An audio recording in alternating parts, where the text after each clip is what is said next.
Assalamualaikum warahmatullahi wabarakatuh. Hai teman-teman semuanya, bertemu lagi dengan saya Umamatul Bahiyah dari jurusan Pendidikan Bahasa Arab kelas 4A.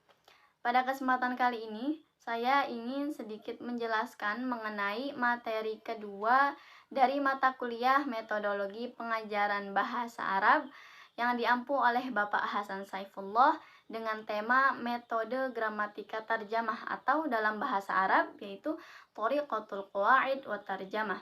Nah, dalam materi kali ini terdapat 5 pembahasan. Yang pertama yaitu latar belakang kemunculan metode gramatika tarjamah, kemudian yang kedua yaitu landasan teori metode gramatika tarjamah, yang ketiga yaitu karakteristik metode gramatika tarjamah, yang keempat tujuan metode gramatika tarjamah, dan yang terakhir kita akan membahas tentang implementasi dari metode gramatika tarjamah. Berikut penjelasannya. Baik, pembahasan yang pertama yaitu latar belakang kemunculan metode gramatika tarjamah. Bagaimana sih latar belakangnya? Jadi latar belakangnya yaitu pada kebangkitan bangsa Eropa abad ke-15 yang mengharuskan pelajar atau mahasiswa belajar bahasa Latin karena dianggap mempunyai nilai pendidikan yang tinggi. Metode ini baru dikenal pada abad 19 dengan nama Grammar Translation Method.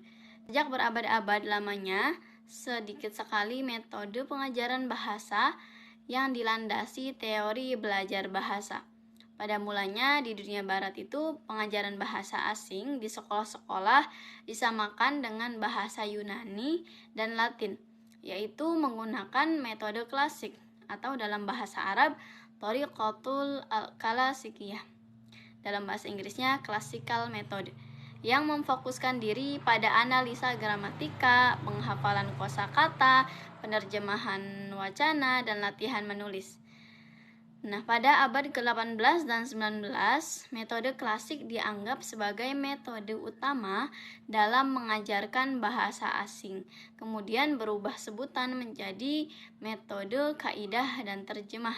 Dalam bahasa Arabnya, Thoriqatul Qawaid wa Tarjamah. Walaupun konsep dan penggunaannya tidak berubah, yakni menekankan analisa tata bahasa, penghafalan kosakata, penerjemahan wacana, dan latihan menulis. Nah, kemudian pembahasan yang kedua yaitu landasan teori metode gramatika tarjamah. Metode gramatika terjemah disebut juga Grammar Translation Method, yaitu cara menyajikan bahan pelajaran dengan jalan menghafal aturan-aturan atau berbagai kaidah tata bahasa asing, salah satunya bahasa Arab. Nah, metode ini merupakan penggabungan dari metode gramatika dan terjemah. Dasar pokok metode ini adalah hafalan kaidah, analisis gramatika terhadap wacana, lalu diterjemahkan ke dalam bahasa yang digunakan sebagai pengantar pelajaran. Titik tekan metode ini bukan melatih para peserta didik untuk pandai berkomunikasi secara aktif, melainkan memahami bahasa secara logis yang didasarkan pada analisis cermat terhadap aspek kaidah tata bahasa. Kemudian, pembahasan yang ketiga yaitu karakteristik metode gramatika tarjamah. Apa saja sih yang menjadi karakteristik atau ciri-ciri metode gramatika tarjamah itu? Ada beberapa karakteristik metode gramatika tarjamah, yaitu diantaranya yang pertama, gramatika yang diajarkan adalah gramatika formal. Kemudian yang kedua, kosakata tergantung kepada bacaan yang telah disajikan. Kemudian yang ketiga, materi pelajaran terdiri dari hafalan kaidah-kaidah gramatika, penerjemahan kata-kata tanpa konteks, penerjemahan teks-teks pendek, kemudian penafsiran teks. Yang keempat yaitu materi pelajaran terdiri atas buku nahwu, kamus bahasa Arab atau daftar kata dan teks bacaan. Kemudian yang kelima yaitu bahasa ibu pelajar digunakan sebagai bahasa pengantar dalam kegiatan pembelajaran. Yang keenam, peran guru aktif sebagai penyaji materi, sedangkan peran pelajar itu pasif sebagai penerima materi dan lain sebagainya. Nah, kemudian dilanjut dengan pembahasan yang keempat, yaitu tujuan metode gramatika tarjamah. Apa sih tujuannya itu? Jadi tujuan metode gramatika tarjamah adalah agar para peserta didik pandai dalam menghafal dan memahami tata bahasa. Selain itu juga peserta didik mampu mengungkapkan ide-ide dengan menerjemahkan bahasa ibu atau bahasa pertamanya ke dalam bahasa asing yang dipelajari. Contohnya bahasa Arab. Kemudian tujuan lainnya yaitu metode ini adalah untuk membekali agar mampu memahami teks bahasa sehari-hari atau sebaliknya.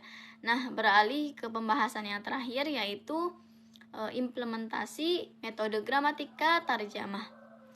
Implementasi metode gramatika tarjamah dalam pembelajaran terbagi menjadi 3, yaitu yang pertama, perencanaan berisi penyusunan RPP dan lain sebagainya. Kemudian yang kedua, pelaksanaan pembelajaran yang terbagi kepada 3 tahap yang akan dijelaskan kemudian. Kemudian yang ketiga yaitu evaluasi. Nah, kemudian bagaimana sih peran guru, siswa, dan bahan ajar dalam metode gramatika tarjamah ini? Yang pertama, peran guru dalam metode gramatika tarjamah ini sebagai penyaji materi, yaitu mengajarkan, kemudian menjelaskan dan menerjemahkan bahasa asing atau bahasa Arab ke dalam bahasa ibu secara rinci kepada siswa. Guru juga memiliki peran untuk memilih buku ajar dalam pembelajaran tersebut. Kemudian bagaimana sih dengan peran siswa dalam metode gramatika tarjamah ini? Jadi peran siswa dalam pembelajaran dengan metode ini yaitu sebagai penerima materi, yaitu mendengarkan, memahami, kemudian menulis penjelasan dari gurunya. Kemudian yang terakhir yaitu peran buku ajar dalam pembelajaran, yaitu sebagai materi yang disampaikan kepada siswa untuk memenuhi kebutuhan belajar. Sekian penjelasan dari saya mengenai materi Thoriqatul Qawaid wa Tarjamah. Semoga dapat difahami dan dapat bermanfaat bagi teman-teman sekalian. Kurang lebihnya mohon maaf. Wassalamualaikum warahmatullahi wabarakatuh.